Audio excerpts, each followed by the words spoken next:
இயேசுவில் எனது அன்பிற்குரியவர்களே, உங்களுக்கு என்னுடைய இதயம் கனிந்த வாழ்த்துக்கள். வணக்கம். அன்பானவர்களே, இன்றைய சிந்தனைக்கு யோவான் நற்செய்தியிலே 8வது அதிகாரம் 1 11வது வார்த்தை வரையிலும் நமக்கு கொடுக்கப்பட்டுள்ளது. இதிலே நாம் காணுகின்ற முக்கிய பகுதி, கையும் மெய்யுமாக பிடிபட்ட விபச்சாரத்தில் பிடிபட்ட பெண்ணை பரிசேயர்கள் கொண்டு வந்து நடுவில் நிறுத்தி, இயேசு, அப்போஸ்தலர்கள் இந்த பக்கமாக, பரிசேயர்கள், மற்ற பெரியவர்கள், இவர்கள் நடுவிலே நிறுத்தி இயேசுவை தீர்ப்பிட கேட்டுக்கொள்ளுகிறார்கள். விபச்சாரத்தில் கையுமையுமாக பிடிபட்ட பெண்ணை நடுவில் நிறுத்தி, போதகரே, இப்பெண் விபச்சாரத்தில் கையும் மெய்யுமாக பிடிபட்டவர், இப்படிப்பட்டவர்களை கல்லால் எறிந்து கொல்ல வேண்டும் என்பது மோசே நமக்கு கொடுத்த திருச்சட்டத்தில் உள்ள கட்டளை.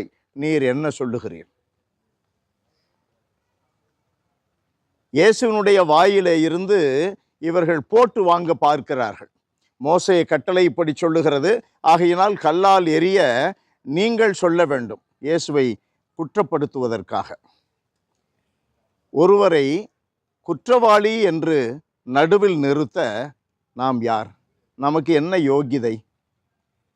நாம் தீர்மானிக்கின்ற அல்லது தீர்ப்பிடுகின்ற இடத்தில் நாம் இருக்கிறோமா? கடவுள் ஒருவர்தான் தீர்ப்பிடுகிறவர். அந்த வல்லமை உள்ளவர் அவர் ஒருவர்தான். நாம் எல்லாரும் பாவிகள். அன்பானவர்களே, பாவிகள் இன்னொருவரை பாவி என்று கூப்பிட, தீர்மானிக்க, தீர்ப்பிட நமக்கு தகுதி இல்லை. ஒருவேளை ஒரு பாவியை நாம் சந்திக்க நேரிட்டால் நாம் எண்ணி பார்க்க வேண்டும், ஐயோ, அதைவிட பெரிய பாவியாக நான் இருக்கிறேனே, ஆண்டவரே என் மேல் இரக்கமாயிரும். அதுதான் நம்முடைய மனநிலையாக இருக்க வேண்டும்.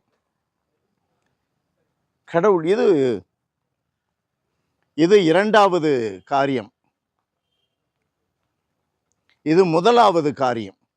இரண்டாவது, இயேசு என்ன சொல்லுகிறார், என்ன தீர்ப்பை அளிக்கிறார், எப்படி நடந்து கொள்ளுகிறார்?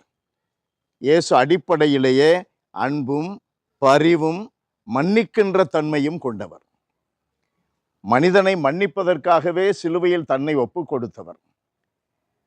மன்னிப்பை தந்தை வழங்குகிறார் என்று நமக்கு அறிவிக்கவே அவர் ஊதாரி மைந்தனுடைய கதையை நமக்கு சொல்லி போதிக்கிறார். எல்லாரையும் விரட்டி அடித்தார். எப்படி? உங்களில் பாவம் செய்யாதவர்கள் முதலில் கல்லெறியட்டும். ஆண்டவர் இயேசு சொல்லுகிற வார்த்தைகள் நாம் நினைவிற்கு வர வேண்டும். 7வது அதிகாரத்திலே முதல் வார்த்தையிலிருந்து, தீர்ப்பிடாதீர்கள், நீங்கள் தீர்ப்பிடப்படுவீர்கள். கண்டனம் செய்யாதீர்கள், நீங்கள் கண்டனம் செய்யப்படுவீர்கள். அன்பானவர்களே, ஆண்டவர் அந்த பெண்ணை மன்னித்து, தனியாக இயேசுவோடு இருந்த பெண்ணை மன்னித்து, இனி பாவம் செய்யாதே என்று சொல்லி அனுப்புகிறார். நாம் இயேசுவிடம் தங்கிவிட்டால் நமக்கு மன்னிப்பு உண்டு. அந்த பெண் மட்டும் அங்கே இருந்தார். இயேசு மட்டுமே அங்கே இருந்தார். அப்பெண்ணும் அங்கேயே நின்று கொண்டிருந்தார். நாம் இயேசுவின் அருகிலே நின்றால் நமக்கு மன்னிப்பு உண்டு, நமக்கு பாதுகாப்பு உண்டு. நாம் பாவத்திலிருந்து தப்பித்து புனித பாதையில் நடப்பதற்கு வலிமை உண்டு, வாழ்வு உண்டு, வழி உண்டு.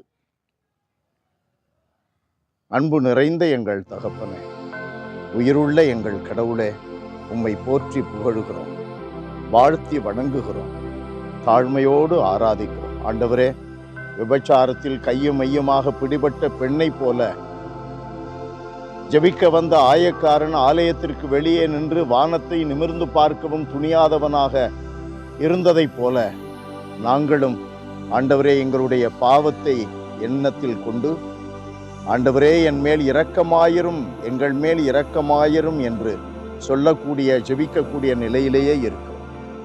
பரிவு கொண்டு எங்களை மன்னிப்பீராக. பாவம் செய்யாமல் இருக்க எங்களை வலுவூட்டுவீராக. இயேசுவின் நாமத்தில் ஜெபிக்கிறோம் பிதாவே. ஆமென், ஆமென்.